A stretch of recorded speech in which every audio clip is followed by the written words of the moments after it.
Reminded. Did you? Yes.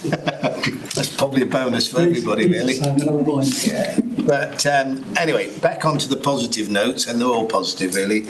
Welcome, everybody. I don't know how many sessions of PCP we've had over the years, but it goes back to 2012, so there'll be quite a few of those.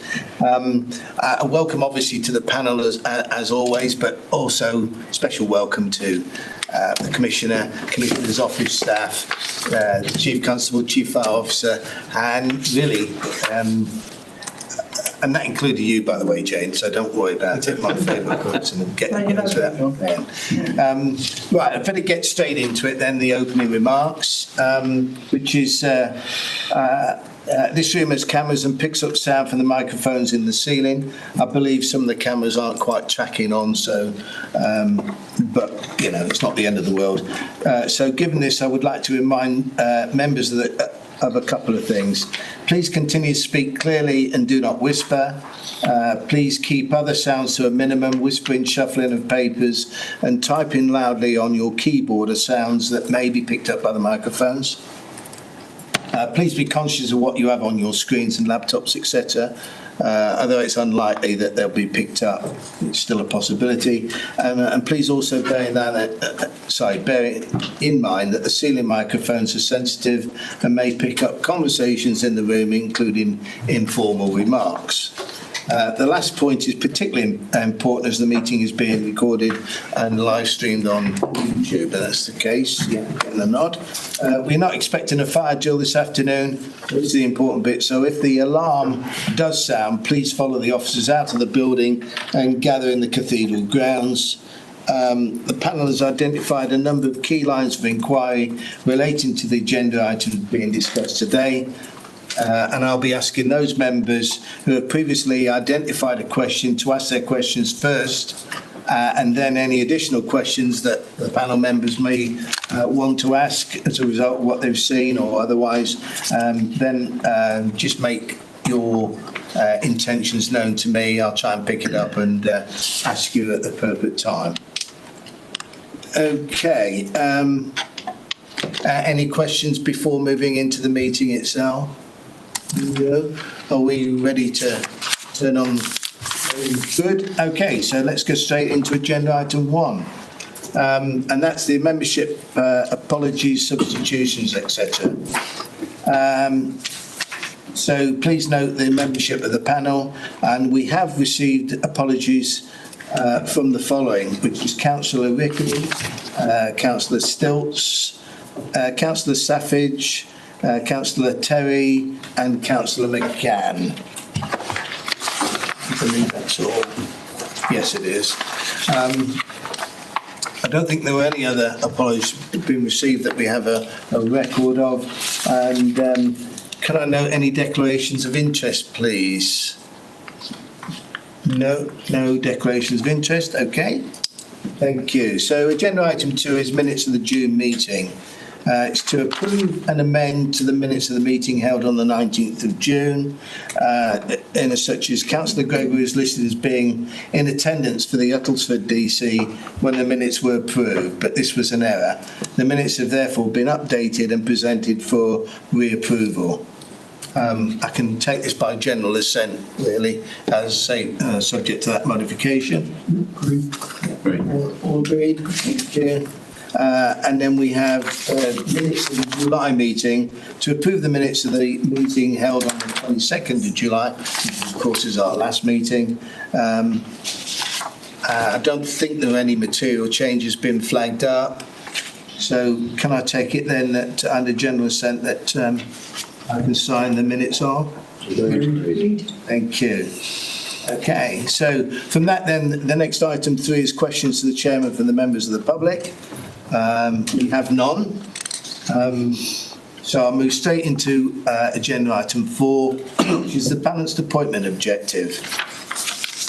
You've got the report in front of you, the purpose being to review the composition of the panel following the appointment of members by the constituent councils for the municipal year of 25-26.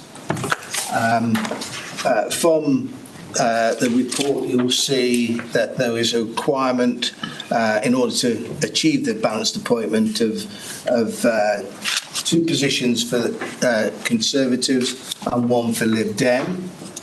We'll follow the usual route on that, or we will be following the usual route on that, providing, of course, you agree to the report recommendations. And that will be that it's not the leaders, is it the leaders of the respective parties? The leaders of the groups. The group leaders, that's it. Get the whole of Essex. Yeah, no doubt the names will come forward based upon that. So we, just to remind you, we have got 3 Conservative positions currently, which will only change in December, providing everything's approved, etc. And of course, then we'll have the Lib Dem appointment as well. So on the basis of that, and it's a question which is important, how does this all come about, or how do we get approval for that?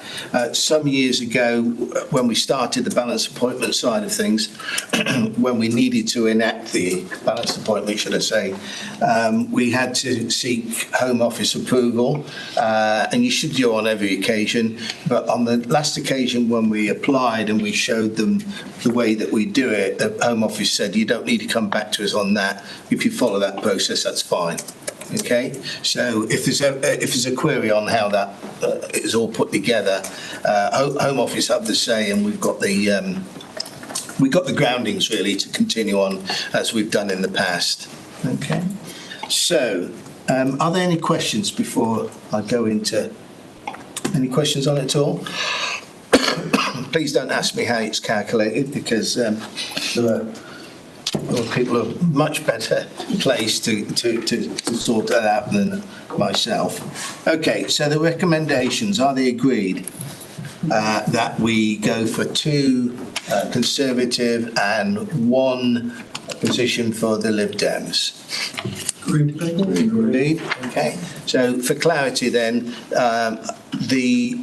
all of the balanced appointment current members will go on until December, and at December, in the case of the Conservatives at least, then there may be a change there, but it will only happen after the December meeting. Anything you want to add, Sophie? No, just the second recommendation to note that the report will come back. Yeah, so unless an alternative recommendation are made by the panel, this can be agreed by general assent. Is that what you're referring to? This recommendation here, that's the further report. Oh, sorry, yeah. It wasn't, yeah, never mind. My mistake. Yeah, a further report to the panel to be made as soon as the nominations have been received, so the nominees identified can be co-opted to the panel. Okay, so you'll get the information on that in due course, really, when we have it. Right, thank you. Can I take it then that we're in general agreement on that? Agreed. Okay, agenda item 5, the Ethics and Integrity Subcommittee. Okay, you may recall that we took a decision to hold back on making the full appointment, and the reasons given at the time I think were fairly clear, so there's no need to be repeated again. So the main thing is that the recommendation is that the panel, this panel, agree to the appointment of 4 members of the panel and name substitutes, which is important, to the Essex Police Fire and Crime Panel Ethics and Integrity Subcommittee. So we need to appoint those members if we haven't done the formal names yet. Can you just read out who we've got so far? You didn't take names. Okay, so we need volunteers for it. Lisa, thank you. Councillor Rigby, Councillor Garnett, myself, yeah, and Councillor Buckley. So there's 4 substantive members, and then we can have named subs. Yeah. I'm happy to stay on as a substitute. Okay. So, yeah, Councillor Placey. Councillor Placey would like to. Do you want to put your name forward, or Just as a sub? As a sub, Yeah. So at the moment, Chairman, I've got 5 names. Yeah. Yeah, I'm going to ask Councillor Buckley, do you mind if you go to being a substitute member? No, that's fine. Yeah, that'd be good. No, because we don't know what's going to happen in December, yeah, and it's just, I hope you don't mind me asking that question. No, not at all. Thank you. Okay, so we're sorted on that one. Yeah. So we've got Lisa Castell, Councillor Rigby, Councillor Garnett and myself as substantive members. Can you all hear that? No. Okay, so we've got Lisa Castell, Councillor Rigby, Councillor Garnett, the chairman as the 4 substantive members, and the substitutes, Councillor Buckley, Councillor Plale and Councillor Placey. Okay. All right. Can I take these appointments are agreed, please? Agreed. Thank you, everybody. Okay, so we're going to move on to the substantive part, really, of the agenda today, which is the Essex County Fire and Rescue Service Fire and Rescue Statement and Annual Report 24-25. Now, normally I'd ask the Commissioner to say a few words, but, I like to get in ahead of the Commissioner wherever possible. And it's not always possible, so I'm going to take that now. I'd firstly like to thank the Fire and Rescue Service and those that were responsible for putting this report together. We've seen the report develop over a number of years, ever since really it came under the jurisdiction of us as a reviewing body of things fire and rescue associated with the Commissioner. It is by far the best we've seen. It just seems to get better every year in terms of sometimes quantity size-wise can detract from what is the important aspect. I think the balance is perfect. And when I looked at it, and the other members that looked at it on the working party, I think there was a feeling, gosh, there's an awful lot of words here, and there's perhaps too much. Yeah. And I'm not saying there isn't too many words, because every report has got to do justice.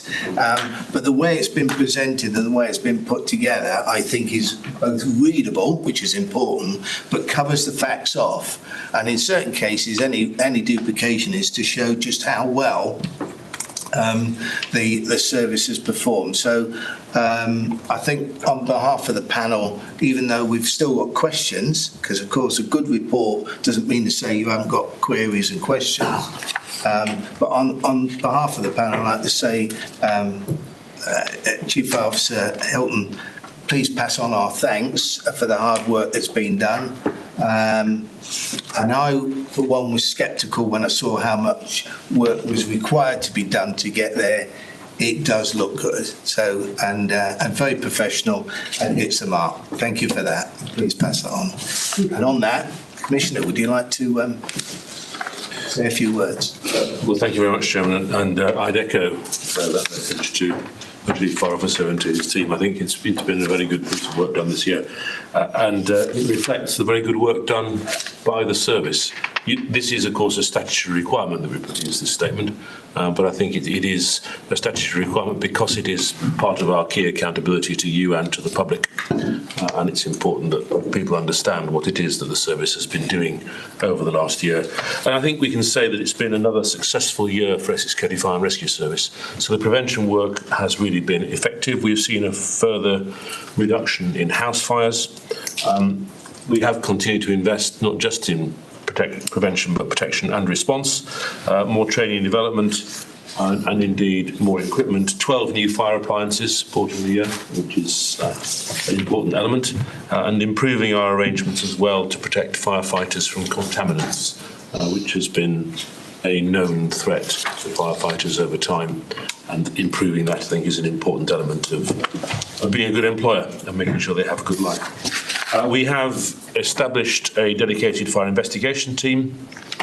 We've established a high-rise task force to ensure that all premises over 18 metres comply with legislation. And of course, you'll have seen we have issued several enforcement notices. I think that's one area where the service has become significantly better over recent years. Enforcement used to be something that nobody in the service really wanted to do. You join up to rescue people and save people's lives. You don't necessarily want to be enforcing against them and compromising their business or their residence. But it's important that we do it because it is an important element of keeping people safe.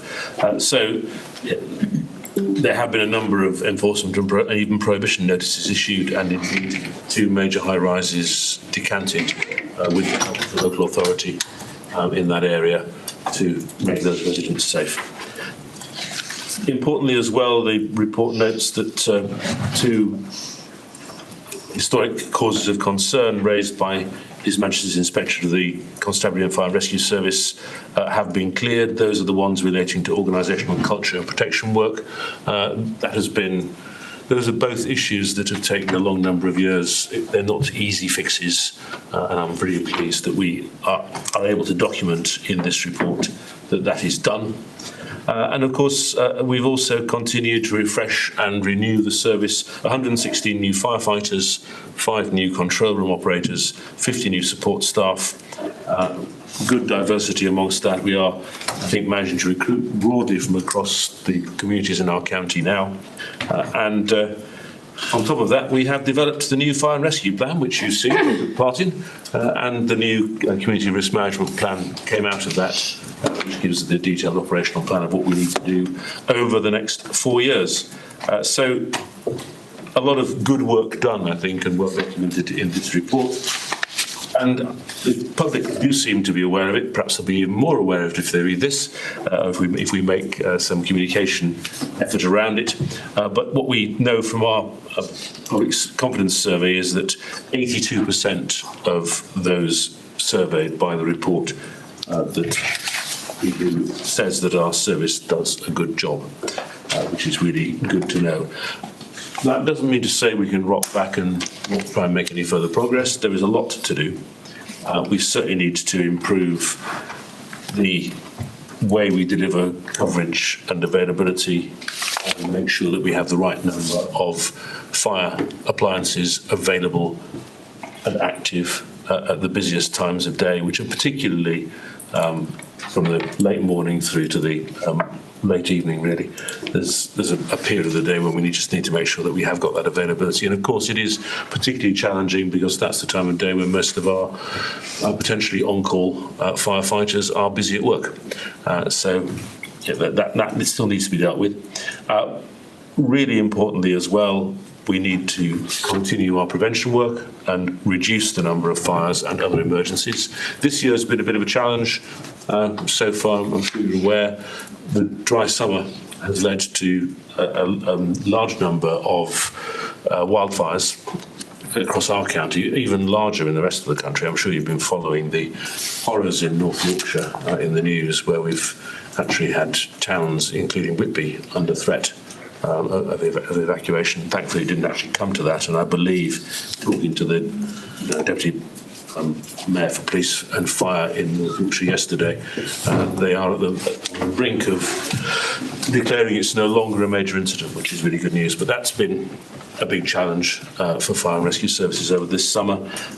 And we've also seen a worrying increase, really, in fire setting in arson. I think if we look at the police figures, which I'm sure you've also done, the number of arsons, thankfully it's not a big number, but it's not a small number either, but it's up by half in the current year, which is really quite worrying, and we need to get, I think, a better understanding of what is driving arson across the piece. On top of that, we really need to continue to make sure that we have got the right culture in our fire and rescue service. So build on what we've done and build a high-performing culture on top of the inclusive culture that I think we have now delivered. And all of that against the background of ongoing financial challenge. So that is going to be something which we will have to work through with you over the next few months. Thank you very much. Thank you.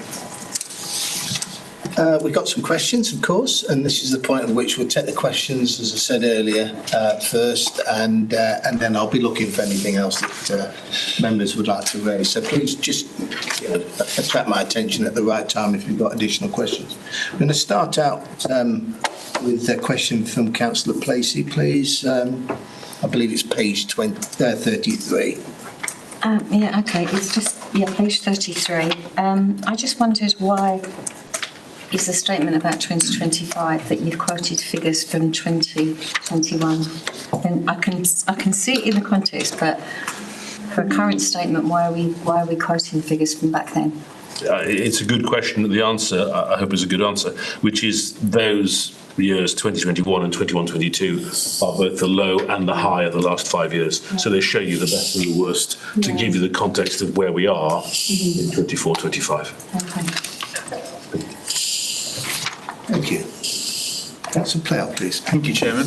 Firstly, I'd like to put on record my thanks to the Chief Fire Officer and his team for the recent incident in Witham Industrial Estate they had to respond to, which I think over a number of days proved quite challenging. So thank you to him and the team for keeping everyone safe and responding so quickly. Members of the panel might not be so aware that the following week there was an incident slightly less serious where a parrot got stuck up a tree. And some of his team responded with specialist equipment, including an aerial ladder. So my question, I think it is in the report, there is a brief mention of animal rescue, but I'd just like to know a bit more about the criteria for responding to animal rescue, and what are the associated costs, and of course, more importantly, ensuring that there is coverage that if a more serious natured incident were to occur, that wasn't hindered because of the rescuing of Peggy. I like you, I'm curious about the idea of needing to rescue a parrot from a tree. I thought they could fly, but obviously there was more to it than meets the eye. Firstly, I would like to reassure you, and I'm sure the Chief Fire Officer would do the same, that the assessment by the Comptroller is made on the basis of threat and risk at the time and the likelihood of harm. So if there were something which were much more likely to be harmful to a person's life or their property, then it would be a priority. That's a given, if I may say so. We have got a specialist animal rescue service, and it is really useful. It tends to be more useful. It's really a large animal issue.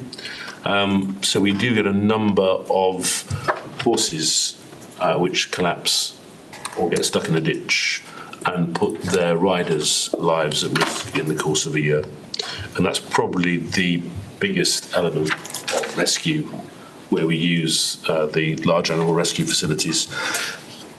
They're also around cattle. Again, some of that can be risky. And we also have pigs, sheep and deer. They can find themselves trapped in machinery or pools or ditches or involved in road incidents. And that obviously is serious. So it is a really useful facility to have. It's not a large part of the service. I mean, the total cost of the large animal facilities that we have, the capabilities that we have, last year was £300,000 out of the total £100 million budget. But it is really good to have. I hope the parrot was okay. No, so in terms of, I'm sure it's priceless, but in terms of the service responding to a particular incident, that is not sort of above and beyond an enormous amount on an individual basis.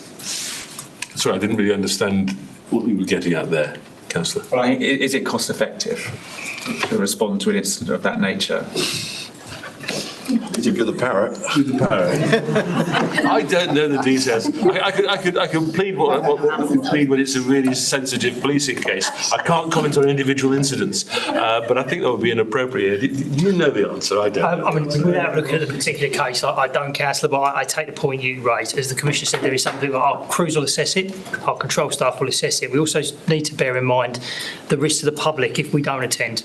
So someone's prized parrot who then decides they're going to try and climb up the tree to rescue that. Sometimes where our resources allow, it's probably safer for the member of the public if we just come, make that rescue and everyone can get about their day-to-day business. We have the ability to redeploy resources as well. So if they are committed to an incident and something else came in, our control teams can redeploy them from that incident to something more critical. So from my perspective, the fact that crews are out in the communities and they can take the opportunity to engage with communities out there and do something like that is probably money well spent, and people are getting from their fire and rescue service what they want. But I do take the point, we will always prioritise our calls where we need to. But in that case, it was probably a case of there was an issue with the parrot, I don't know, but they couldn't fly, and the danger that potentially the public would try and make a rescue. We see an awful lot with dogs that go on ice. If we don't make a rescue, then actually members of the public will go after their dogs, and then we have a member of the public and the dog in the water. So actually having trained professionals go and do that work is probably safer for the public. Thank you very much, Chairman. Can I ask a question of follow-up? Yeah, but just before you do that, change of subject slightly, just to let you know that the cameras are no longer working, which is probably why, you're not looking traumatised as you see me. But however, the sound is still being recorded. Yeah, so sound is going through. And with that, Lisa, please make a point. Chief Fire Officer, can I just ask, does it also offer a training opportunity? Because I know there was a situation with the wolves in Colchester, and then reading people's perspective on social media, I looked at it from a different perspective. How could you possibly set that up in a training ground, whereas operationally, is there an opportunity that people learn from that and then the fire crew go back and feed that back to other members of the crew? Is that something that would happen? Yeah, absolutely, yeah. Every opportunity we have to use the equipment is a chance for them to train in a realistic scenario. So. Thank you. Councillor Buckley, you've got a question. Well, first of all, just to say I thought that the report was a good report, and certainly I think I'd encourage the Commissioner to actually make some issues of that in the media and recognise the work that's done by our officers. No real criticism, just a couple of observations when I looked at the report. First one's a very minor one. And there's a section in there, our year in photos. I'm sorry, the page numbers are not coming up on the computer. But photograph number 2 is published back to front, because I can't read what's on their T-shirts. And I suspect the same may apply to the photograph above it, because I think you normally wear your badges on the left side. But I may be wrong on that. I think the answer to that is good spot, and we'll change it. Thank you very much. I do have a question that arose from looking at the photographs in there generally. I used to work training in industry, and health and safety and protective clothing was a key issue. And it just struck me that looking at the PPE that the officers wear when they're on call, it's a beige-coloured oversuit with some high-vis stripes on it. Mm-hmm. And it just struck me that if I was going into a building full of smoke, then beige would be just about the hardest colour to spot. And looking, for example, at the railways where I've done some work, they have to wear bright orange trousers and tops. Some of the highways have to wear multicoloured red and green high-vis uniforms.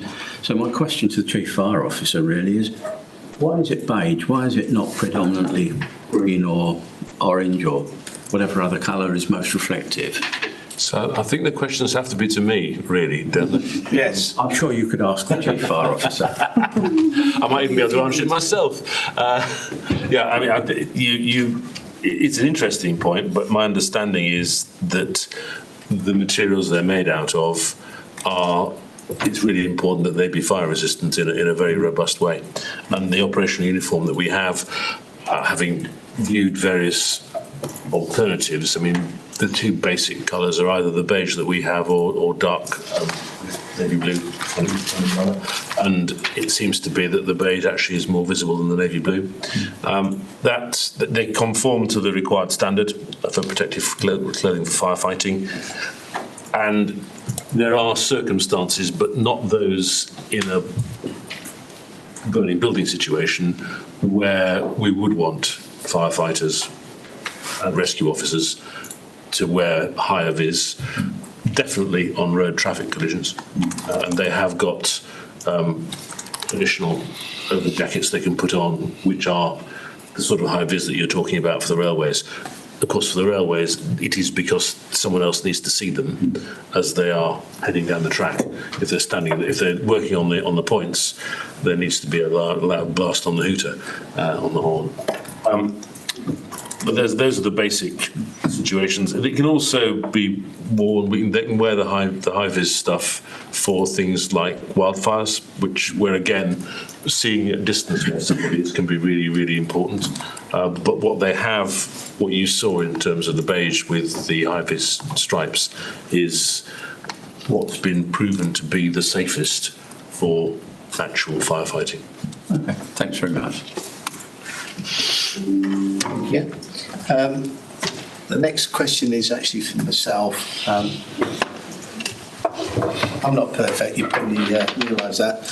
And I don't understand really what is the definition of the gig economy that's stated in there.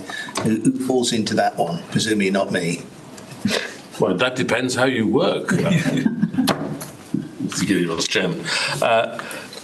I guess we've just used a bit of contemporary language there, haven't we, really? The gig economy, as I understand it, commonly refers to the modern phenomenon of people working on particular, in a way which is paid by the task they do. So if you're an Uber driver or a Just Eat or delivery driver, you will be part of the gig economy because you'll be paid for the rides you do or the stuff that you deliver. I suppose it comes from the more artistic world, doesn't it? Musicians play gigs. You get paid for the gig.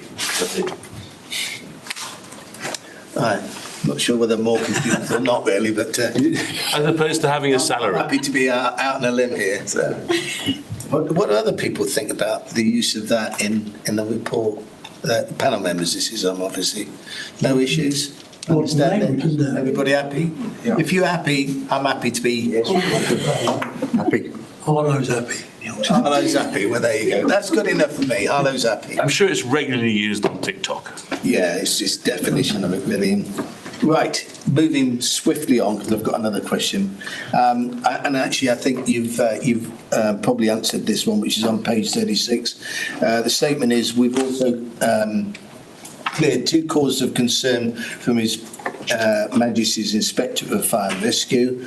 And what are they? And I think you mentioned what they were earlier. Yes. So they were protection and culture. They were raised in the 2018-19 inspection cycle, and the protection one was the concern was that the service had insufficient resources rather to meet its risk-based inspection programme, and was therefore not meeting its targets. And we have expanded the team, put more people in place, invested in that area quite substantially, and therefore we are now delivering the high-risk visits, and we are also much more targeted than we were in terms of understanding what the risk is and making sure we go to the right places, which is why they have lifted that cause of concern. And on culture, that really stemmed, as many of you will remember, from the R.A. Lucas report back in 2015, changing the culture of an organisation. I'm sure many of you are aware is a really difficult thing to do. To change the way people behave is where you start. To change the way people think about how they should behave is where you need to get to. That's not easy to do. But the reality is that it is a much better place to work than it was. I think the service takes much better care of its employees than it did before, and I think the employees, firefighters and staff take much better care of each other than they did before. More respectful, more supportive, kinder. And what I was saying in my preliminary comments was that having done that in a way which the inspectorate agrees is now embedded, it doesn't mean to say we're perfect by any stretch of the imagination. There is a lot more we can do to become better. But we have been awarded a silver for being a good employer. Inclusive employers. That's it. Going for gold would be a good thing to do, see if we can get there, but you don't win awards if you're substandard. So we are much better than we were. But we do need to build a high-performance culture as well as a kind of culture. It needs to be a good place to work that delivers really well. That's the next stage, really. Thank you. I'm going back slightly, but page 34 and 38, so it's repeated twice. Services is just over 150 high-rise residential buildings. What is the total number that you sort of have in your mind? You've explained that, you know, there were issues earlier, but what kind of number are we looking at? So 150. Post the Grenfell disaster, the service went round and counted them. We think there are 159. The government has recently changed the detail of the regulation, and that means that we're actually having to measure them with a laser now rather than count the floors, and that means there probably are only 150. I think we just need to make very sure that the 150 that we have assessed are the 150, the same 150 which now qualify under the new regulations. But the difference is a handful or two. It could become important at that element. And what sort of time frame are you looking at in order to have that assessment completed? So, it's happening now. Yeah, we've assessed all our 150 buildings that we're aware of. What's your estimate for completion then? Completion of getting the number and then checking that they've either been done or still outstanding. So that's done. We know that. We know the buildings that we've assessed the buildings. We know the buildings that are compliant. We know the ones that have issues, and we're working with responsible people around the buildings that aren't. It's not the fire service's job necessarily to remediate those buildings. It's the fire service's job to ensure that the fire safety precautions in those buildings are up to standard, and that's what we'll continue to work with responsible people and local authorities to do. But we've assessed the 150 high-rise residential buildings that Essex has. As the Commissioner says, that number will continue to fluctuate as new buildings are built and as legislation changes. Yeah, hopefully new buildings will be compliant. Well, one would hope that, but that was not the case. Yes. We live in hope though, don't we? Yeah, and it's an important factor. I'm sure that we'll get there, if we're not already there. Okay, so... Sorry, I've just... Okay, page 48, total incidents figure for 23-24 missing. What's the reason for that? Something obvious? I have no idea what the reason is. It's clearly some sort of error, but the number is 16,645, and we will include it. Good spot, again. Why it was missing, heaven knows. That's fine. That's good enough for me. Okay, so page 61, there's a statement as follows. The redecoration of the shared police and fire station at Dover Court Fire Station will have saved the service an estimated 60,000. Additionally, this brought about a council tax saving of 4,870. Kind of understand where that comes from. And the avoidance of this payment is annually.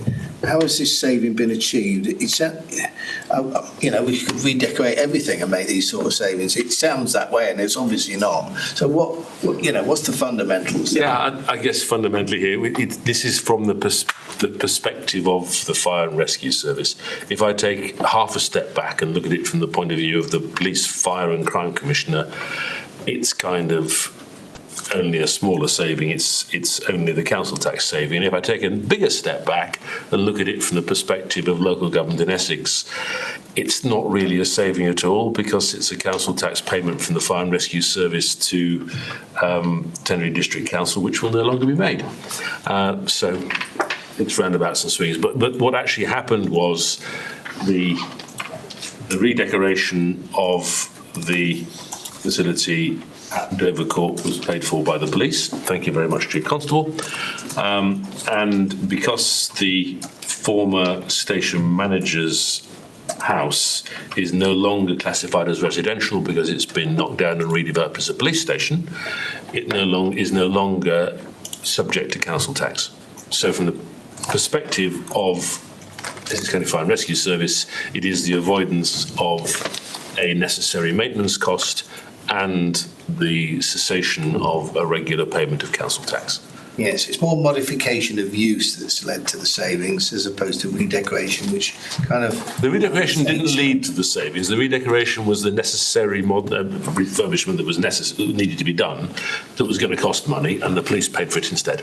Right, okay. Well, I understand that, yeah. Perhaps you understand where I'm coming from. It sounds a bit tight, doesn't it, really? And actually, it's a very good reason for where the savings come in, and it's complex. You say that, and I understand. And as I said, if you take, it depends on what perspective you take. But we have specifically been asked by the inspectorate, by HMIC FRS, to register and monitor those areas of savings that fall to the Fire and Rescue Service and clarify what's falling on which service. Who's benefiting from what move that we do around collaboration? Yeah, rather than the public's benefiting. Okay, I understand. When we're asked to do it by the inspectorate, it's not hard. It would be rude to say no. Yeah, of course. No, it's fine. You clarified the point in the report. Yeah, I'll leave it at that. I think is the right way to do it. There are some queries that have been passed forward, which is more to do with, I think have already been picked up. These elements here, for example, I thought you said that they'd been passed on and we dealt with elsewhere. The typo one's had, Yeah. so that one's been dealt with. Yeah, okay, so we do need to go through the others, yeah, okay. All right, so on page 48, there's the acronym ADF. Would be more meaningful if the acronym was put in plain text below the table. These are really, Noted. Thank you. Page 49, suggestion to move this is quite an important area, I thought, or more important area, which is suggestions to move the workforce data table to the bottom of that table, but also query as to whether it is relevant to the main heading of our performance. This is on page 49. It just seemed to be sort of stuck into the wrong place. I think it is an element of performance, isn't it, really? I didn't think so. But I thought, it's your report. It's your report. I felt it would probably be better if you wanted to leave it in there, because it is repeated anyway elsewhere. Is move it to the bottom of that rather than stuck in the middle. We'll do that. Thank you. Gosh, it's me again. Page 71, the statement of the key measures of the Act would group under 4 main headings. But then it goes off into a number of bullet points, and it was difficult to work out what those main headings are. So perhaps a bit of a reorganisation, a rethink of how you highlight what those main headings are. We just assumed that everyone was familiar with the detail of the Act. Well, I had nothing to do last night, and asked For the avoidance of doubt, the 4 headings are new freedoms and flexibility for local government, new rights and powers for communities and individuals, reform to the planning system to make it more democratic, and reform to ensure decisions about housing are taken locally. Okay. Right. It doesn't need modifying, so it makes it more readable then. We can put that in. Okay. Thank you. That's it. So, are there any other questions? Yes, Councillor McGurn, please. Thank you. It's more of a suggestion than a question, actually. On page 56 of the agenda, page 29 of the report, there's a little graphic on the number of applicants, the rise in applicants from females, minority ethnicity, young people, and LGBT. Just a suggestion, whilst it's positive that the applicant numbers are up, it'd be useful to know if that's matched in terms of appointments. Because if the applicants are up but the appointment numbers aren't up, then, and I'm not suggesting that is the case, but it'd just be useful to see it going forward. Actually, it is a very relevant point, because particularly in the past we did have a situation where applications from female applicants went up, but they didn't make it through because there was a particular challenge in the training process which was hard and not fairly hard. Can we include those? We can, yeah, because they are up as well. But you're right, so it'd be a good three. Okay, I've got to follow on from that, but Councillor Garland. Just a correction, really. On page 36, the fourth paragraph, when I was at school, we didn't put commas and and together. We've seen significant investment in our training, development training. You must be a Cambridge man in Oxford. One or the other. Take out the comma. Right. Controversial point. Controversial point. I don't think we were going to comment on the actual bits and pieces like that, which is why, anyway, I had that conversation there. Thank you for that. Thank you. Are there any other questions? No? Before I... Well, actually, so it's a recommendation to note and endorse the report. Agreed? Agreed. Yeah. Everybody's happy with it? Yeah. Again, I'd like to thank the Commissioner for organising a session where we could look at the detail in that report. I hope that the Fire and Rescue Service got as much out of that session as we did, those who attended and contributed, including the ands and the commas. And very positive feedback. Good, thank you. That's good. So can I take it? Well, we've all agreed that we can endorse the report, so thank you. There's no alternative. Just before moving to the next item, though, which is not part of it, but it's come up twice now in about 2 weeks about the apprenticeship scheme that perhaps is being looked at for Fire and Rescue Service. And then I read in, I think it's Emergency Service, I can't remember, that you taking on some apprentices for the Fire and Rescue Service. Is it possible you could just sort of let all the panel members know exactly what's going on there? I think it's important those aspects are picked up by the public, particularly those who are, have perhaps got their eye on a future with the Fire and Rescue Service. Can we do that? Yes, of course we can. We will do. Thank you. Good. So baseline budget is the next item on the agenda. The purpose of this report is to lay out the background. Have we done the what, sorry? So have we done the recommendations? I thought I had a different page than that. I thought I'd just done that. Yeah. Sorry, didn't I ask? Yeah, I did, yeah. Good. Oh, good. It's not just me who makes a mistake. We didn't say yes. We asked it. Yeah. Okay, it's agreed. Agenda item 7, baseline budget. Purpose of the report. This report lays out the background issues, existing assumptions, and a first look at the challenge in setting the 26-27 budgets for both the police, fire, and crime commissioners, both for the police and the Fire and Rescue Service. So we discussed this at the June Strategic Board. Well, it was discussed at the June Strategic Board. And presumably agreed. So what the recommendation is to note the 26-27 baseline budget, which is not great reading, is it? And the initial assumption for the 26-27 to 2030-31, the medium-term financial strategy for both the PFCC, EP and ECFRS. Hopefully you don't need to remind you what they all stand for. I will say we're not the only panel that may have concerns about the way things are going to be funded going forward. but not all panels are bringing this forward as a concern. But certainly, there are a significant number that are, including ourselves. We can only really wait to see what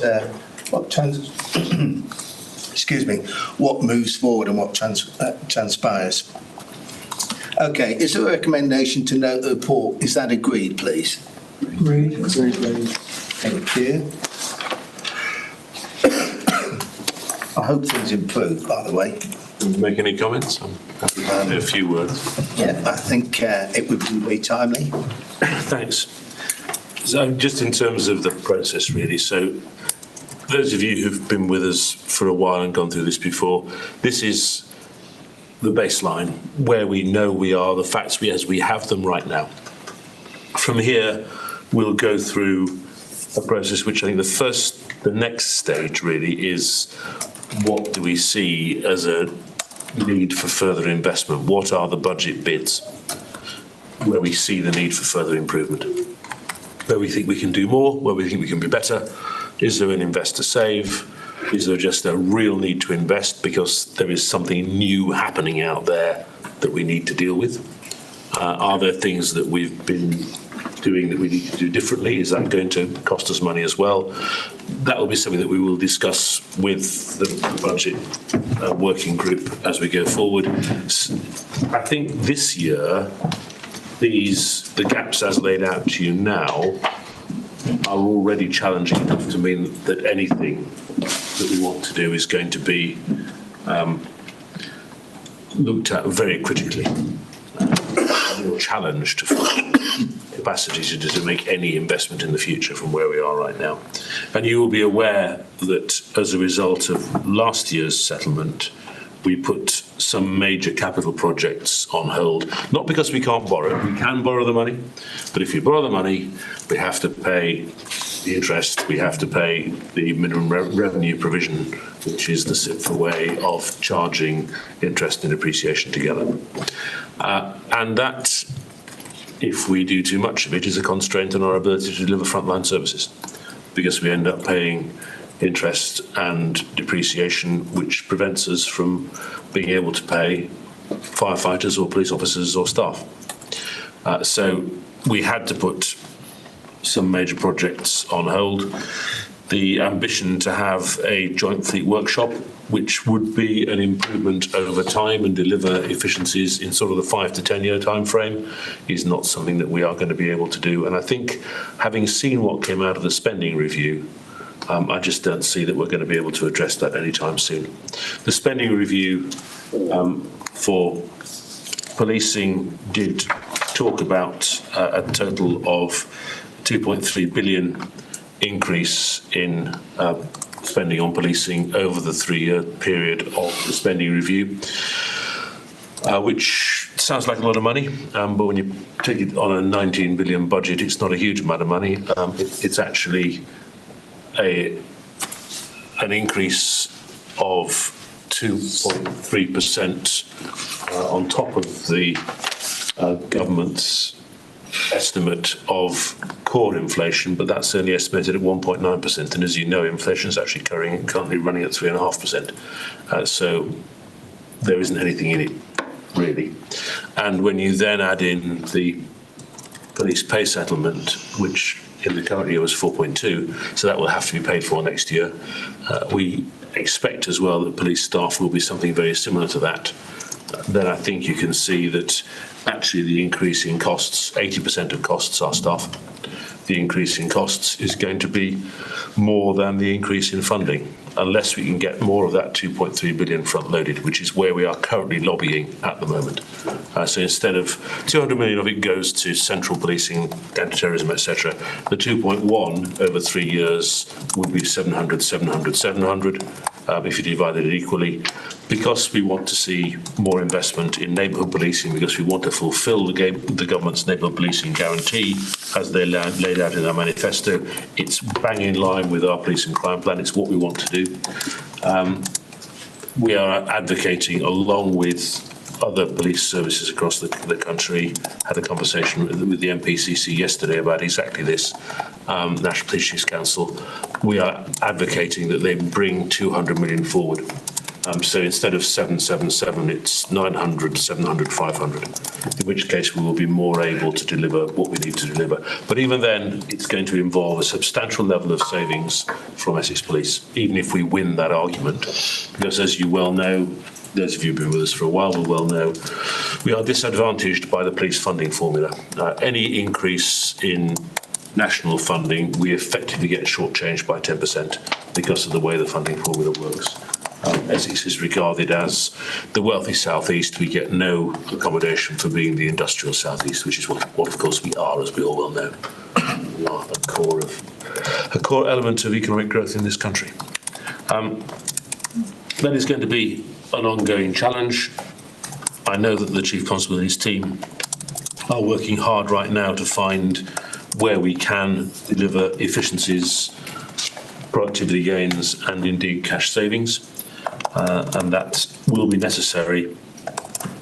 It's going to be a tough year, but let's push ahead, and I'll keep negotiating with the central government and trying to help them understand that we are not only part of the key economic growth delivery that they require, but we are also a very key element in delivering innovative policing and reducing crime. We were hearing only this morning from our violence and vulnerability unit how we are ahead of the country in terms of reduction in knife and drug harm across Essex, where we're down by over a quarter now in terms of knife crime incidents, and by nearly half in terms of hospital admissions for those crimes, which is good progress and a lot better than the country as a whole. But percentage changes are not enough. We need to make sure that there are many fewer cases. On the fire and rescue side, the spending review was completely silent, as I think I commented when we met in July. Not a word, not a peep. And whenever we ask, we are told that the Fire and Rescue Service will learn its fate in December, at the time of the funding settlement announcement. Again, that's not something that we are accepting lying down. We are making the case, particularly around capital. A level of capital investment in fire and rescue would ease the squeeze quite a lot. But what we're also hearing is that there is a new, fairer, in inverted commas, funding formula for the fire and rescue grant allocation, revenue support grant, and it looks as though the current government's idea of fairer is that the north of England gets more and the south of England gets less. Less in cash terms. Not a lower increase, less in cash terms. Again, we are going to have to argue that. If any of you have leverage with the Ministry of Housing, Communities and Local Government, we would really appreciate you arguing or lobbying or suggesting or politely asking, whatever way you like to do it, for that funding formula not to shift money from the likes of Essex to the north of England. There seems to be an assumption that we have the ability to raise council tax precept here on our residents because they're rich. That is, as we know, in Essex, not true. I don't think it's even completely true of Surrey or Hampshire. It's not true of anywhere, is it? Because you've got a cap on your precept, which the panel members may remember that we wrote to the Home Secretary at the time to say, can he consider removing the cap on the precept? But that didn't get answered. It's one of those difficult areas. So in closing, I would just say we will continue to work through this in detail and make sure that we are coming up with plans that will deliver the best possible public safety, community safety and prevention work here in this county. But from today's perspective, sadly, it looks as though we will be facing the choice of either raising the council tax ahead of inflation to stand still, or, if we don't do that, reducing the level of service to the public. Thank you, Commissioner. Commissioner, would you inform the panel on how the additional unexpected or unplanned for expenditure with regard to Epping, the activities there, how that is going to affect the finances of of force, really. I mean, the reality is, of course, that policing the events of the summer, not just Epping, but principally Epping in terms of demonstrations and protests, has involved a substantial level of police overtime and indeed mutual support from neighbouring forces. I say neighbouring, I think some even came from Wales, didn't they? Not quite neighbouring, but it's friendly forces who've been there to support. And that has meant that we have been able to continue to do the policing of the county as we need to do. Been regular conversations that we've had about resourcing, capability, capacity, making sure that we are able to do what we need to do to keep people safe across the county. But it is an additional burden on the budget as a result. So we are running now, must be about £2 million additional by now. We haven't done the sums recently, have we? But it's it'll forecast to the end of October because we've got regular protests, as you know, scheduled, but with a minimal. It's just under 1.7. Right. Okay. I understand. About where we thought it would be. We will have to deal with that within our internal resources. And work out how to do that. We don't get special grant from central government, from the Home Office, unless we reach just over £4 million additional expenditure, which we are hopefully not going to do. Chairman, can I add on that? I was going to ask. Councillor Garnett. You can't, supposing you couldn't afford to do it, what happens then? Do you not police those protests? If you have to go into deficit, pay for it, the government's not going to refund it. No, we go into deficit. We police them. I know you will do. Yeah, it's a classic public service conundrum, isn't it? Really, you have the need, you have the requirement right now. You do it. That's the job, and sometimes you report a deficit, an overspend. The health service does it. I'm sure some local councils have in the past. You then have to work out, is it from reserves? Do you have to make savings? The way that the accounting rules work, you need a plan to make that whole. Use your reserves. Yeah. Thank you, Chairman. Right, I think we've done that one. Very important, though, that we have that discussion, and thanks to the Commissioner for bringing the extra information in there. Unless there are any other queries, questions, we'll move on to, because we've already agreed the report. We'll move on to item 8, the agenda item 8, that is, which is the Commissioner's decision report. We have questions on this one, so I'm going to go straight over to those who have shown an interest. And two councillors here, Councillors Buckley and Playle, have got questions on the APCC, I believe. Yes, thanks, Chairman. Page 88 shows the APCC renewal at 59,000 and some odd pounds. And my question on that is this value for money? Because it seems to be a significant chunk of money for a membership of a elite group, if I can call it that. And how has that subscription varied over the last few years? I do have a second question on a different topic, Chairman. Thank you, Councillor. A very good question, and we consistently ask ourselves, don't we, whether we get value for money. The Association of Police and Crime Commissioners is to Police and Crime Commissioners, Deputy Mayors, what the LGA is to local authorities. And I'm sure you're all aware of the fact that local authorities contribute similarly to the LGA. The benefit to us, the APCC is the body that channels input to select committees. So when I've appeared as a witness at a select committee, it's been through the APCC that's coordinated. The APCC is the body that is the principal lobbying group for policing and increasingly fire and rescue, although that's shared with the LGA.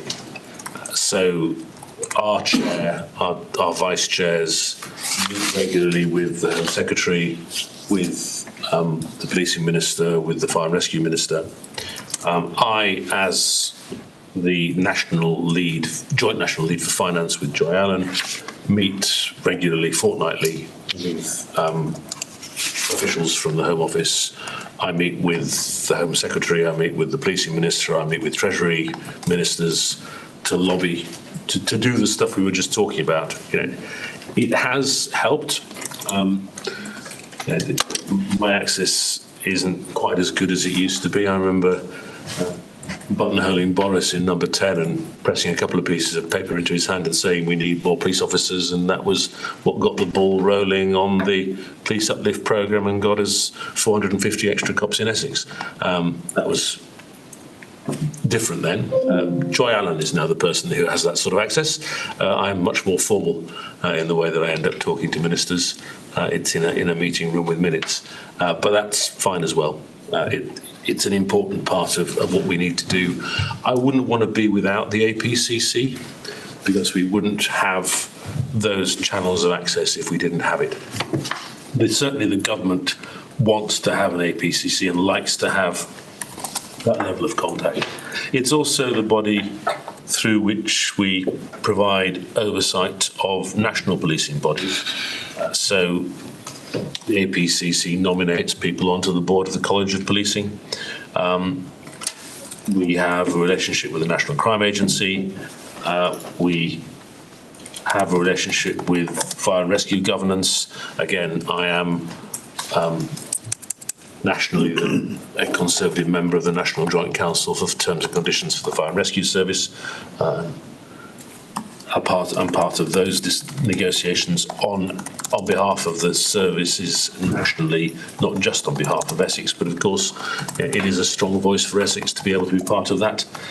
And the APCC does research work around policy, does monitoring of what legislation is coming down the track, helps us think about what legislation we'd like to see come down the track, what changes we need to see, how we liaise with chief constables, and we're talking to the National Police Chiefs Council. All of those things would not be possible without the APCC. Is it good value for money? There are only 43 members, so you can do the math fairly simply, multiplying that amount by the amount that we all pay as membership. We scrutinise it closely. We've made sure that they don't build reserves. We ask them for a business plan. There is a scrutinised business plan. I'm on the board. We make sure that works. We could do less, but we'd notice it if we did, I think. We could do more. I don't know whether that would bring much benefit. I personally think we're about right. Okay, fine. Thanks for that. Councillor Blair, have you got anything to add?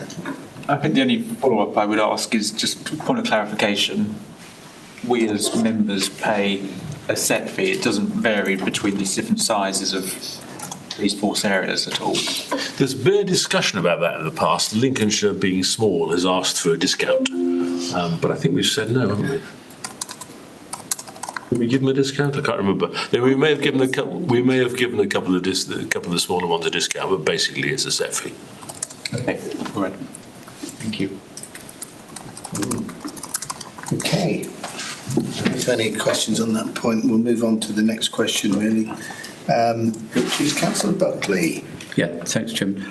On page 91, there's a line there where, understandably, the figures are not quoted, which is motor insurance procurement.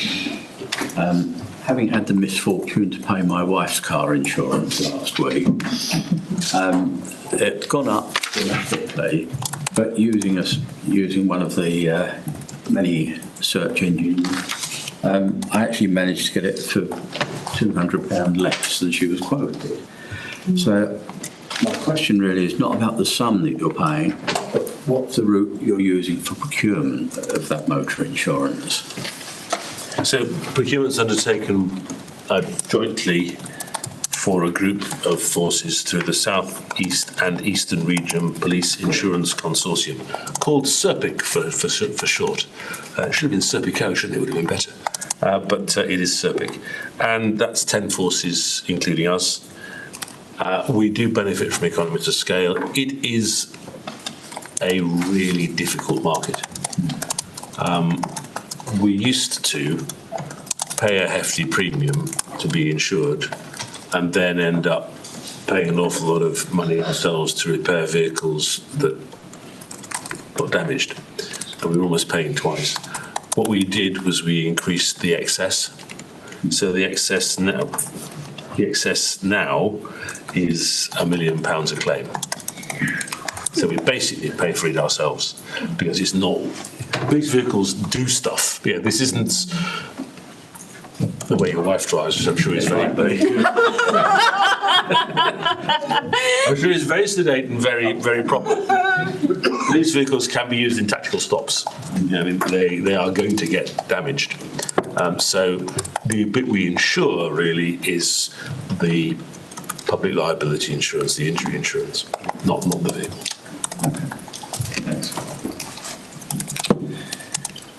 Thank you. Okay, the next question is one for me, really, which is to do with the, on page 79, sorry, not page, it's item 7925.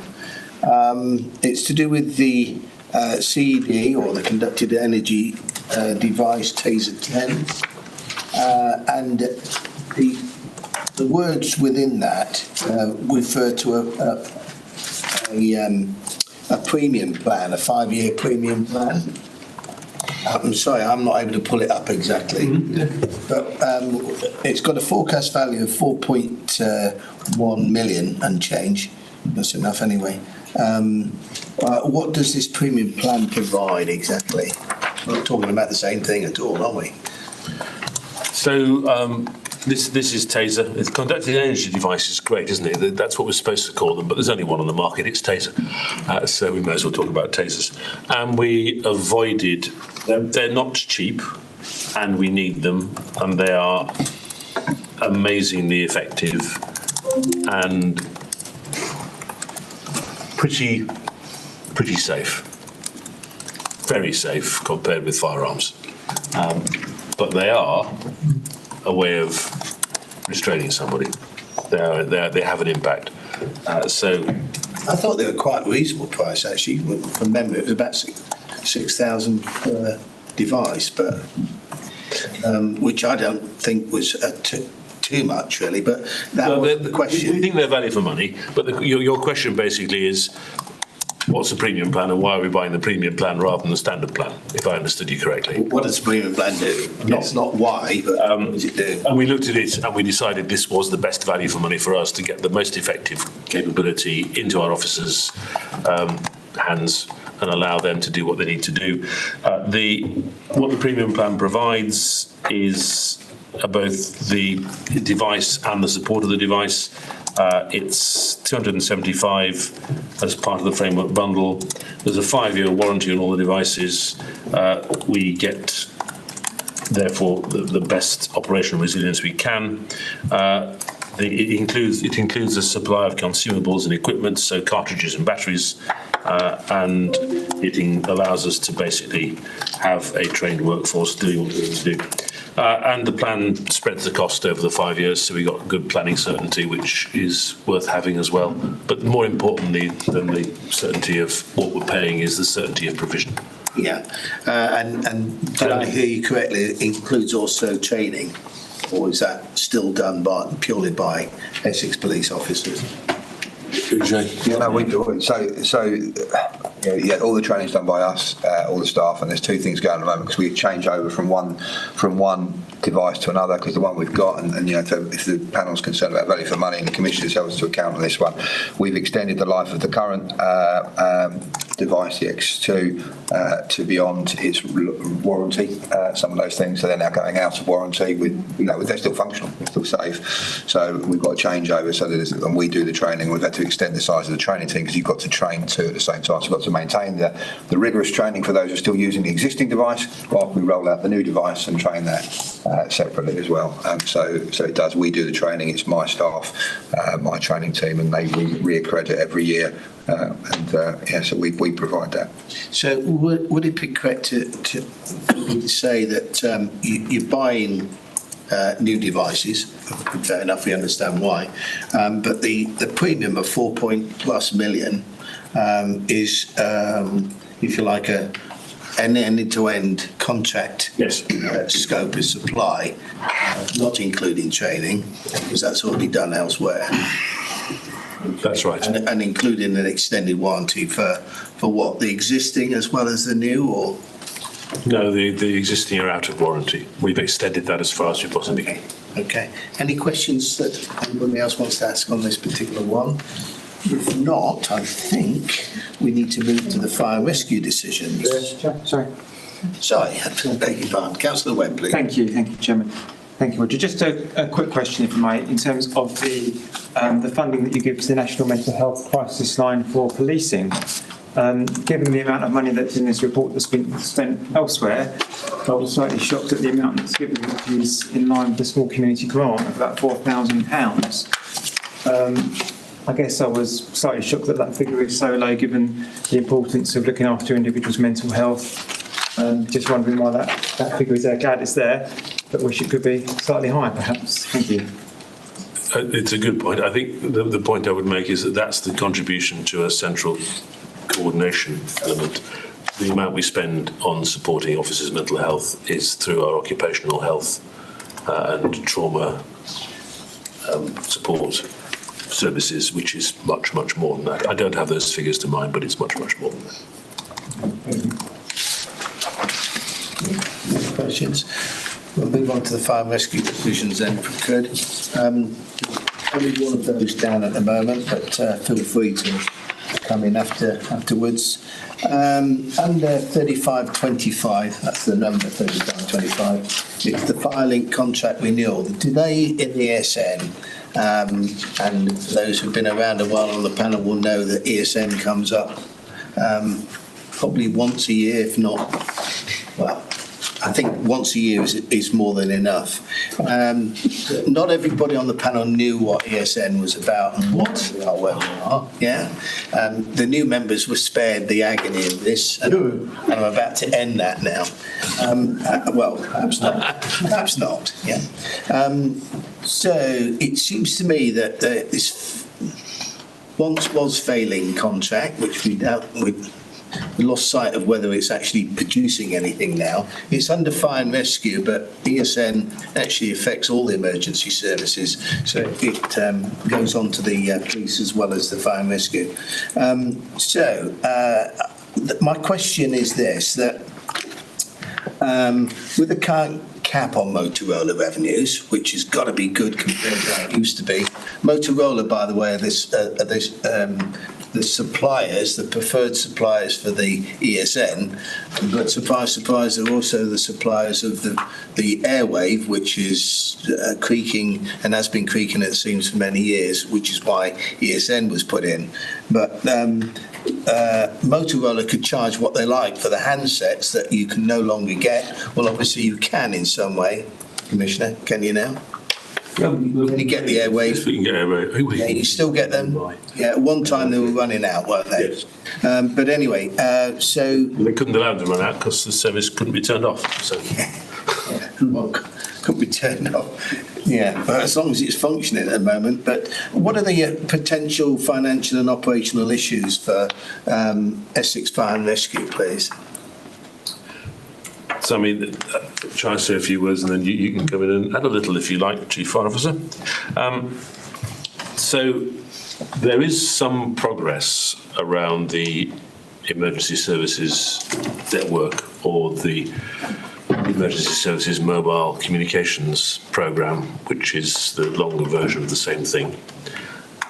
The senior responsible officer, Simon Parr, former Chief Constable, informs me that we are now at the point where we have awarded contracts to EE for the mobile infrastructure and to IBM solutions for the platform design, and they were awarded in December 2024 and January 2025, respectively. So that is in hand. There is a target date of 2029 to be in a position to actually close the current airwave system, having effected the transfer, which is a date. As you're well aware, those of you who've been involved before, there have been a number of dates. But that is, Simon tells me he is much more confident about this date than anyone has been about any of the previous ones. Let's see. For the time being, we're therefore in the situation where we are effectively going to have to be running in parallel. So we will continue paying for airwave until we are in a situation where ESN works. The guarantees from the Home Office and the providers are that they won't turn off airwave until the new system works properly. The new system is effectively now a 5G system, which I believe stands more of a chance of working than the original attempt to run this on 4G ever did, which is progress. So there will be a testing process. There will be a focus on primary coverage. There's been a lot of work on contented access. So if you get something like the Manchester Arena, do we have a situation where the emergency services get to talk to each other, even though there are an awful lot of public wanting to use the same bandwidth at the same time? We are assured that is in place and is going to work. The challenges at the moment seem to be within high-rise buildings with high concrete density where we may not yet have the sort of connectivity that we want to have, but that's being worked on. So at the moment, the way it's paid for, the way the development of the ESN is paid for is through a top slice. That top slice is running at about £300 million a year out of police and fire and rescue budgets. That's taken off the grants and kept by central government to spend on this. Ultimately, that spend will cease, and services will doubtless have to pick that up, but we will at the same time not have to pay for airwave at the same time. So we have to. One of the things that I keep representing on behalf of us and other emergency services is that there can be no overlap period where we're actually having to pick up that central cost and continue to pay for the airwave cost that we have at the moment. They have to do it differently. Rick, what have I missed? No, I think that's covered it. Thank you. Okay, so from a commercial perspective then, did you get any indication that there are real teeth to any sanctions if either EE or IBM drop the ball? Because that seems to be a failing of most government contracts that I've been involved with, which is that, we don't pay them, but that isn't a sanction, that is probably a benefit for them. For the supplier. So do you get the indication, because I thought we moved away from this handing out contracts to without a penalty of not achieving? I share your concern, Chair. The issue we have is in legislation it is the case that public sector entities must negotiate with a consideration of reasonableness in how they negotiate. It is generally held to be reasonable for the financial penalties in the contract to be equivalent to the profit that the commercial entity would otherwise have made, not to be larger than that. As you rightly point out, from the point of view of a commercial provider, that is not a pain. If they do a bad job, they pay a penalty, which means they don't make a profit, but they still get paid for their costs. The penalties need to bite into the costs as well. Yeah, that's what you know, or that's what? Yeah, that's what I know. Yeah, no, what I meant by that was, it's obviously what you know. What I meant was, it looks like it hasn't really changed much, and it's not really an issue if they drop the ball. in financial terms, because basically they front load it to do that. Having been involved with public sector and private sector operations, that seems to be unfortunate in the way of the world. Any questions on that? Hopefully that's clarified for those who didn't know what ESN was all about and why it's gone on from one government to another, back to another. Our chairman's always keen to have a special session talking about ESMCP and ESN at least once a year, to which you're all invited. I can go on about it for hours. Yeah, it's probably a danger then if both of us did. Right, okay, no other questions? No? Okay, let's move on then, if we can. So, unless there's anything to the contrary. Sorry, did you want to ask it? I need to agree there. Yeah, no, that's what I was doing now. So, unless there's anything to the contrary, then can I take it that you accept the report or note the report? Yes, agree. Thank you. So, Police Fire Crime Commissioner to update the panel on ongoing issues. Commissioner, anything that we haven't already covered? Thank you. Well, actually, we have covered a number of the things. I was going to talk a bit about the situation happening, but we've already discussed that, so I won't go there again. Should bring to your attention that we are in the middle of the current His Majesty's Inspector Constabulary and the Fire and Rescue Service inspection of the County Fire and Rescue Service. They're in the building as we speak, aren't they, Rick? They are. Yeah, talking to people. So they're doing their main field work now. They have done what they've done in the past, which is somehow shorten the amount of time between inspections. We ended up, we wanted to be inspected early in the first tranche, we got inspected late, and then since then they've just been moving it forward. So it's quite a tight time frame, and we were expecting them to come early next year, really, weren't we? But they're there now. And we are confident that we've closed 16 of the 17 areas for improvement that they listed last time. The one which is outstanding is the one around availability, which has required us to do both the fire and rescue plan and the community risk management plan, and to make the investment and to be planning now about how we need to make the various changes around the service to improve the way we have coverage. It is the plan that we have talked about before, where we currently, of the 66 fire appliances that we have at any one time at the moment, we generally have between 36 and 40 available.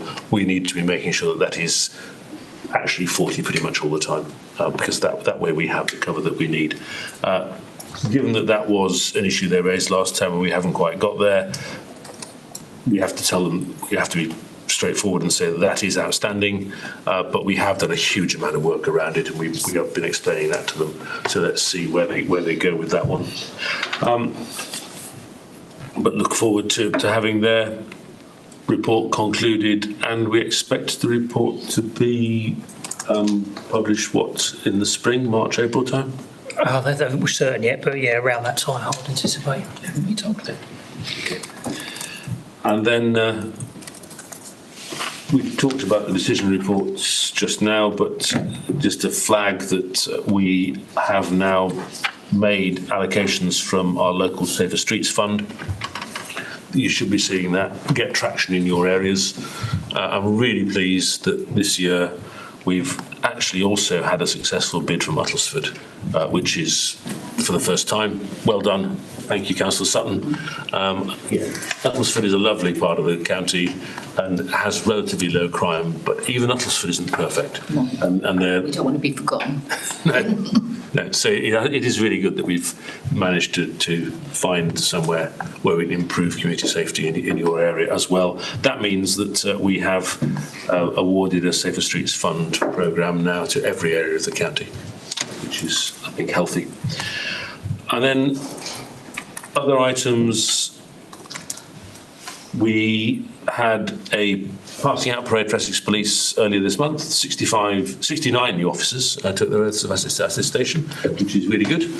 More new joiners means that we are managing to maintain Essex Police at its level of historic strength. It's bigger and stronger than it's ever been, which is really, really good. And then perhaps some other matters just to mention. So, well, one. Chief Fire Officer has become the Deputy Chairman of the National Fire Chiefs Council. Congratulations, Rick. Vice Chair. Vice Chair, sorry. I said Deputy. Deputy Vice Chairman. The most important role, Ross would say. Tough role, Ross, isn't it? Yeah, congratulations. What is that, please? Sorry. The National Fire Chiefs Council is the national a body which brings all chief fire officers across the country together into their unit, which then talks to central government and provides national guidance, etc. That Rick's now. Excellent. So it's another strong voice for Essex. Excellent. Thank you. Excellent, okay. Right, so is the panel content to note the update? Content. Content. Excellent, okay, so we'll move on to 10, which is very short. This is National Association of Police, Fire and Crime Panels. By way of an update this time round, because it's kind of one of those quiet sessions at the moment, relatively quiet. A letter's gone out to all of the chairs of the panels. That's the 40 out of the 41 panels in England and Wales. And within that, there's also an appendix which indicates the amount of grant that was allocated to each of those policing areas with regard to the neighbourhood policing side. And I thought the best thing to do really is to give you a copy of both the letter and the detail. I couldn't help but thinking if only half of what the Met Police get in that regard was given to Essex, we'd be very happy, and the Commissioner happy as still, I'm sure. But it does indicate that there's some rather interesting, if you like, from the layman's perspective, views on how that funding is being allocated. But nonetheless, information is at least there. We'll continue. The National Association continues on with its meeting of the Home Office, meeting with the Home Office. We check facts with the Home Office as well when we're not quite sure of which.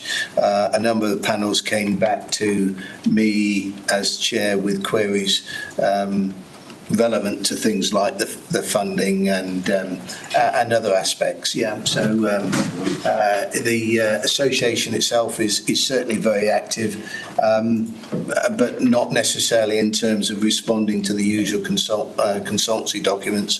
We're waiting for the white paper to come out on policing, which is has been talked about for at least the last two sessions that I've had with the Home Office, but have we got any idea when that's going to be issued? I'm not sure it has been issued yet still. It hasn't been issued yet. We were discussing that again also yesterday. I suppose the hope is that it will be tagged in the Prime Minister's speech at Labour conference next week. And if that doesn't happen, then the other opportunity would be there's a National Police Summit in November, which we'll probably both be at, I think, where the Home Secretary will make a speech, and that would be the other opportunity for them to outline the content of the white paper. Is this the summit that you had last year? Yes. Yeah, we have one every year. Yeah, it'd be good if you managed to get an invitation, as you did last time round for me. We'll take a note of that, Chair. if that's just happens to slide in front of you. If we don't get it, if we don't get the outline at either of those opportunities, then I think it's going to be really tough to see it tabled for approval in this Parliament. Yeah, certainly. Okay, so for those that maybe, Councillor Buckley. Yeah, sorry, Chairman. You made reference to the appendix, and it just caused me to want to ask a question of the Commissioner. On the list of money and what it was spent on in the appendix, many of the forces have included additional specials. It seems quite recent that we were having a drive on recruiting specials in the county. And yet there are zero in this table, which may or may not be correct. So I'd just like to know if there's been a change in the policy in terms of recruitment of specials, or whether there are still some other challenges that are preventing us from adding them to the number of officers. Well, I think the honest answer to that is that we have used our special constabulary as a happy hunting ground for the regular recruitment that we've been doing, which has depleted it a bit. We are still very keen to recruit more specials. If any of you have a friend or family member who would like to be a special constable, now is the time. The form is available on the policing website. Only last night at Brentwood Borough Council, of which I'm also a member, we passed the employer-supported police special police officer paper, which is Brentwood is now committed to providing employer support for special constables. So hopefully we'll get a couple of volunteers step forward from Brentwood. If any of your councils have not done that, go to the papers that were on Brentwood's website last night and copy and paste and do it yourselves. That'll be really good. Please. Yeah, and those the funding amounts that were shown there, and although it had how they were going to be spent, I've been told, and perhaps that could be clarified, that the numbers were as agreed by the Chief Constable on what they wanted to spend the money on, not necessarily that there'd be no specials or no, yeah? Am I correct on that one? I'm not sure I've understood the point. Yeah, no, it might be me. Yeah, there was no, as Councillor Buckley said, there was a zero figure in there for specials, but in other areas there's money wasn't set aside. The amount of money would cover a certain number of specials, PCSOs as well as officers. I'm lost. Okay, well, we'll deal with this one later when perhaps... Is the letter in here? No, it isn't. It isn't there. Right. Yeah, so that's why you're lost. Yeah, but the numbers in there were clarified and confirmed with the Home Office. So they came off the Home Office's information website and then checked by saying this is what this is what it looks like. It confirmed that. So the numbers are there, but one of the questions was how were those numbers around the numbers in terms of what the grant would be paying for. So if I may, Chairman, so this is sorry, go on. Clarify. A neighbourhood policing guarantee was for 74 officers. Some have included in their numbers the number of specials. We've gone for the 74 officers. That does not negate, Chief, obviously I'm in your territory now, does not negate specials working in neighbourhood policing, which we know they are doing and are a critical part of. Just because that doesn't say we've got specials in that space doesn't mean we haven't. Yeah, absolutely. If it's neighbourhood policing guarantee, the funding, the discrete funding that we will give for that was for 74 officers that are now in neighbourhood policing to add to the existing police community support officers that you know lots about, and the existing officers that are in community teams, town centre teams, etc. And of course the special constabulary, which I can't remember the exact numbers, but are still an active part of what we do, both in neighbourhood policing and in a number of specialist roles. Thank you. And thank you to the Deputy Commissioner for clarifying what I was saying. I could only clarify it because Councillor helpfully showed me what you were talking about. Commissioner we're just testing the psychic powers which failed at the time. Yeah. I'm sure we'll all work to improve on those things. But thanks for that. Thanks for the clarity. The questions is a good question. If there aren't any others, that really summarises the National Association, apart from the fact that we have an AGM. This is the National Association as an AGM. It has to be in the November time. We would normally do it alongside the panels conference, the annual panels conference, but this year it's all moving to remote rather than taking a trip on the train up north.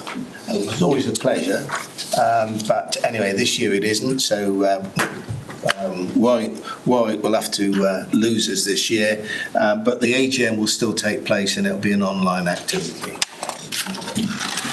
Moving on from that, and we have just need to confirm that is the panel content to note that update, which was slightly longer than the shortness, I promise you, so I won't do that again. Board work plan. Purpose of the report to plan the business of the panel. A briefing for the panel is being planned on the e-scooter pilot scheme. Remember, we've raised this in the past, and it will provide some feedback when we get it, some background information that is what it comes through. So you've got the forward work plan in front of you. Are there any items that you want to raise this time? We have had discussions, and this is a pre-warning, really, you'll get a further warning, which is that the December meeting is going to be quite full. The agenda is going to be a full agenda. There's quite a few items on there. We have discussed whether, and this is both between ourselves as a panel and the OPCC, of whether we can move at least one of the reports to the March meeting. On balance, it's not appropriate for us to do that because it would mean moving a report, and by the time we actually saw the report, it's almost 6 months out of date. So just a bit of pre-warning that December is likely to be a bit busier than normal. I hope we'll get to the the 500 pages that we've had in the past, but it's a pre-warning. Let's see where we go with that one. If you're happy with what has been mentioned on the forward work plan, panel's asked to note the forward work plan and identify any other business it would like to consider. Nothing came up there, so do you agree to note the report? Thank you. With that, then we're on the final item, future meeting dates, and I think the meeting date is what is it? It's in December. No, is it 3rd? All right. Yeah, sorry. Yeah, you've got that in your report as well. The full list for the year. It's going to happen anyway, isn't it? Really. So, please note the report and the new dates. Okay. Or not the new dates, but the dates. So what I was saying was the next meeting is on the 4th of December 2025. Is that all noted? Noted. And with that, there's no urgent business and no urgent exempt business. So I think we can wrap it up. First one after the summer break, and we're not going to meet again until December.